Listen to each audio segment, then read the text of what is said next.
I want to challenge something you have believed your entire life. You have been told by school, by culture, by the visible stories of success, that more is better, more hours, more effort, more output, more commitments, that the path to the life you want is paved with more of everything you are already doing. What if that is exactly wrong?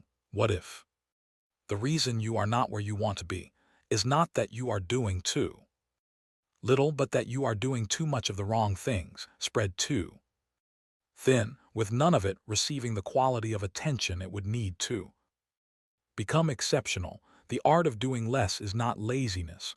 It is one of the most sophisticated strategic skills a human being can develop, and mastering it might be the single change that transforms everything else. Chapter 1: The Busyness Trap. Dania's calendar was a monument to ambition.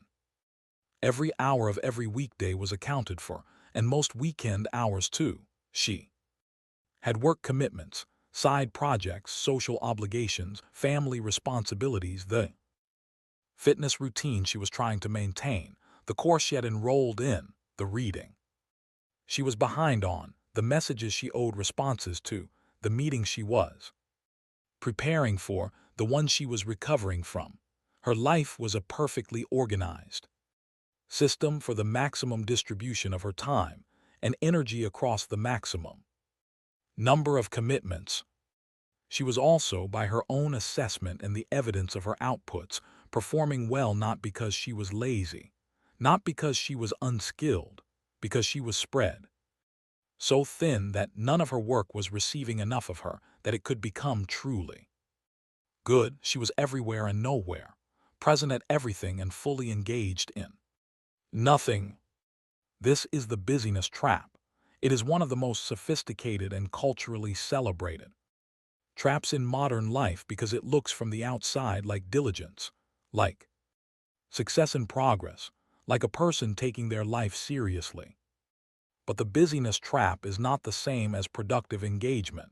It is the substitution of activity for the more difficult and more valuable work of deciding what actually matters and giving it the concentrated attention it requires.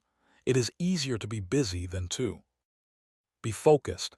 It is easier to fill the calendar than to choose. Choosing requires knowing what you value, being willing to decline what you do not, and tolerating the discomfort of the simpler, less impressive-looking life that genuine prioritization produces. Busyness is often an avoidance strategy. As long as the calendar is full, you do not have to confront the question of whether any particular thing on it is worth the time it costs. You can defer the reckoning with what actually matters by ensuring there is never enough quiet to hear the question. Dania's busyness was protecting her from a choice she had been avoiding for years. What of all the things she was doing actually deserved the best of her? Chapter 2: The Attention Economy of Your Life. Your attention is your most valuable and most finite resource. Not time attention. Time can be reorganized. It can be claimed back from one activity and redistributed to another. But attention, the quality of genuine, focused, undivided cognitive engagement, is not simply a function of hours allocated. It is a function of mental energy, and mental energy is limited in ways that time is not. You have, in any given day, a finite supply of the kind of attention that produces exceptional work, the kind that allows you to think at the level required for creativity, for deep problem solving, for the production of something genuinely good rather than merely adequate. When this supply is exhausted through the accumulated demands of context switching, low-grade decision-making, and the management of too many competing priorities, what remains is the kind of attention that can keep things moving, but not the kind that can make things excellent. Most people exhaust their highest quality attention on the first few hours of the day, often on things that do not require it: emails, administrative tasks, the reactive management of what arrived overnight. By the time they reach the work that genuinely matters, the work that requires their best thinking, they are running on the cognitive equivalent of a battery at 15%. This is not a time management problem. It is an attention allocation problem. The solution is not to find more time. It is to decide with genuine seriousness and some courage which work deserves the best quality of your attention and to protect that work from the encroachment of everything else. This requires saying no, not to unimportant things only, the genuinely unimportant things are easy to decline. It requires saying no to things that are worthwhile but not the right priority, things that are good but not your best use, opportunities that are real but not aligned with the specific direction in which your best work can happen. This is the harder kind of no, and it is the one that most people cannot bring themselves to say. But the no that protects your best work is not a failure of generosity or ambition. It is an act of strategic clarity. It is choosing depth over breadth, excellence over adequacy. The one thing done extraordinarily well over the 10 things done adequately. The results when you make this choice consistently are not modest, they are transformative. Chapter 3. The Power of the Single Priority.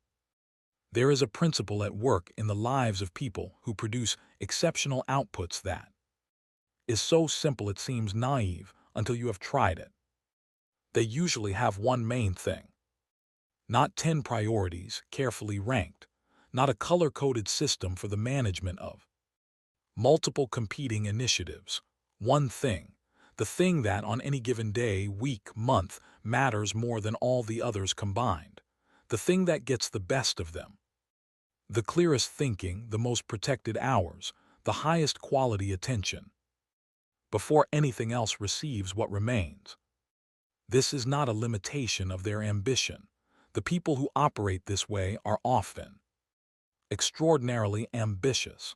It is a recognition of how human beings actually produce their best work, not in the distribution of effort across many things, but in the concentration of it on few.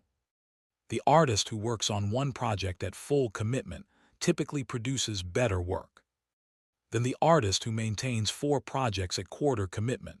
The entrepreneur who gives one venture their full focus typically builds something more substantial than the one who divides attention across multiple simultaneous initiatives.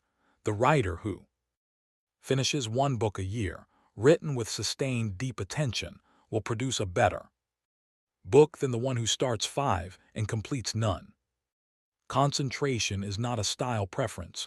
It is a mechanism, the depth of work that produces something genuinely excellent, something that stands out, that resonates, that has the quality of something made rather than assembled, requires a sustained, uninterrupted relationship between the maker and the thing being made. Interruptions break this relationship. Context switching dissolves it. The multiplicity of competing priorities prevents it from forming in the first place. This is what Dania discovered when she finally made the choice she had been avoiding. She identified, with painful honesty, which of her many activities actually mattered, which produced the outcomes that were most aligned with what she genuinely wanted. From her life, the answer was uncomfortable in its narrowness. Most of what filled her calendar was the result of accumulated commitments, social momentum, and the difficulty of saying no, not the result of genuine, deliberate choice. She began methodically to decline, to step back, to simplify, and the simplification felt at first like loss because it was. She gave up things that were real and had value, but what she was making room for was something that had been crowded out for years, the space for her best work to actually happen. Chapter 4. The Fear of Simplicity. The reason most people do not choose to do less is not that they do not understand the value of focus. Most intelligent people, when the principle is explained clearly, recognize it as true. They have probably experienced at some point the specific quality of sustained, undivided engagement with one thing, the state of deep work. That feels qualitatively different from the scattered productivity of a busy day. They know. The principle is right. The reason they do not choose it is fear. Fear of missing out on the opportunity they declined. Fear of being perceived as less ambitious, less productive, less impressive than they were when they were maximally busy. Fear of the simplicity itself, of the quiet that follows the clearing of the calendar, which can feel uncomfortably like stagnation to someone who has used busyness as evidence of their own worth. There is also a specific fear about identity. Many people have built their self-concept significantly around their productivity, around being the person who gets things done, who handles multiple responsibilities, who is always in motion, choosing to do less. Feels at some level like choosing to be less, like a subtraction of the self rather than refinement of it. But here is what the simplification actually produces, for those who stay with it long enough to discover it, not subtraction but intensification, the version of yourself that operates with full attention on the things that actually matter is not a diminished version. It is a more concentrated one. The breadth is replaced by depth.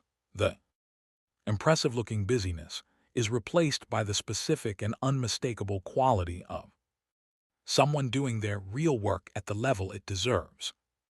This quality is visible, not in the short term. In the short term, the person who has simplified looks quieter, less frenetic, less busy than the person who has not. But over the medium term, over a year, over 3 years, the difference in what is produced and the way it is produced becomes extraordinary. The work deepens. The skill advances faster than it would have with divided attention. The outputs have a quality that undivided work creates, and divided work cannot replicate. And the person doing the work has a quality of presence in the work, in the relationships, in the daily experience of their own life, that the maximally busy person cannot access. The fear of simplicity is the fear of a more real life, and like most fears, it diminishes significantly once you have walked through it once. Chapter 5: How to Actually Do Less. The principle is understood. The fear has been named. Now the practical question. How? The first step is an audit, not of your time, of your commitments. List everything you have agreed to do, not just the formal obligations, all of it, the social commitments, the ongoing responsibilities you took on at various points and never consciously renewed, the projects at various stages of completion, the relationships you maintain, with varying degrees of genuine investment. For each item, ask one question. If I were starting fresh today with full knowledge of what this requires from me, would I choose this? Not would I feel obligated to choose it. Would I actively, honestly choose it because it is worth what it costs? Many items will not survive this question. That is the point. The second step is the identification of the one or two things that, if you invested your best attention in them consistently, would most transform your work, your life, your sense of purpose. These are not necessarily the things that are most urgent. They are the things that are most important, and the distinction matters. Urgency creates itself.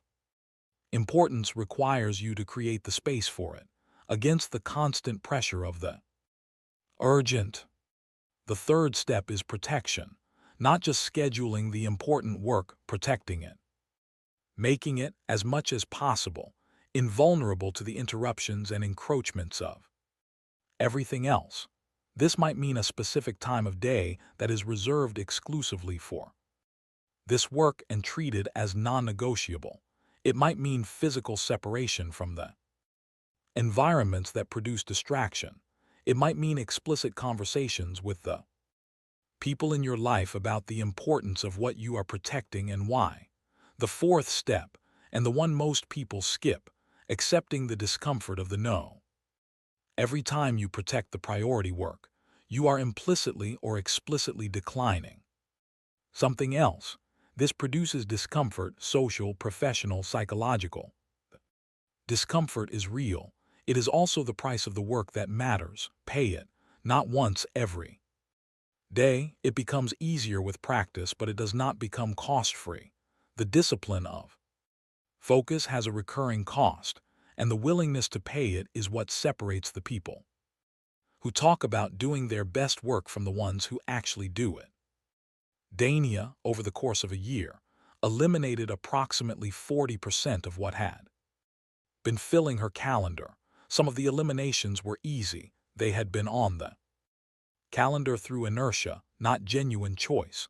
Some were painful, real things. Worthwhile things that she genuinely valued, but that were not the priority. She said difficult no's to people she respected. She accepted a period of feeling less externally impressive than she had been. And her best work, the work that remained, receiving the full quality of her attention, for the first time, became something she had not been capable of producing before. Not because her capacity had changed, because she had finally given it room. Chapter 6. The life that focused attention builds. There is a compounding effect to focused attention that is almost invisible in the short term and almost impossible to miss in the long term. When you consistently give your best work to the things that genuinely matter, those things grow in quality faster than they would with divided attention. Skills deepen faster. When practiced with full focus, relationships become more substantial when given more of your genuine presence. Projects move toward completion rather than languishing in the middle distance. But there is a less obvious effect that may be even more significant. The person doing the work changes. The experience of doing one thing deeply and well, of bringing your full self to something and seeing what that produces, builds a relationship with your own capacity that scattered effort cannot build. You discover what you are capable of when you actually concentrate, and what you discover is almost always more than you had previously accessed, because most of us are operating well below our genuine capacity, not because we lack ability, but because we have never given our ability the conditions it requires to perform at its level. This discovery of your own depth, your own quality of output when fully engaged, is one of the most motivating experiences available. Not motivating in the abstract, inspirational sense, motivating in the specific sense of wanting to repeat the experience, of recognizing what becomes possible when you focus and choosing focus as a result. The life that sustained, focused attention builds is not a smaller life. It is, counterintuitively, a larger one, richer in the things that actually constitute richness. Depth of skill, quality of work, quality of presence in relationships, the specific satisfaction of having done something not just adequately, but well. This is what Dania found, and what every person finds who chooses against the grain of a culture that celebrates busyness, to do less, and to do it completely. Epilogue. You do not need to do more. You need to do what matters, deeply and well, and have the courage to let the rest go. This is harder than the alternative.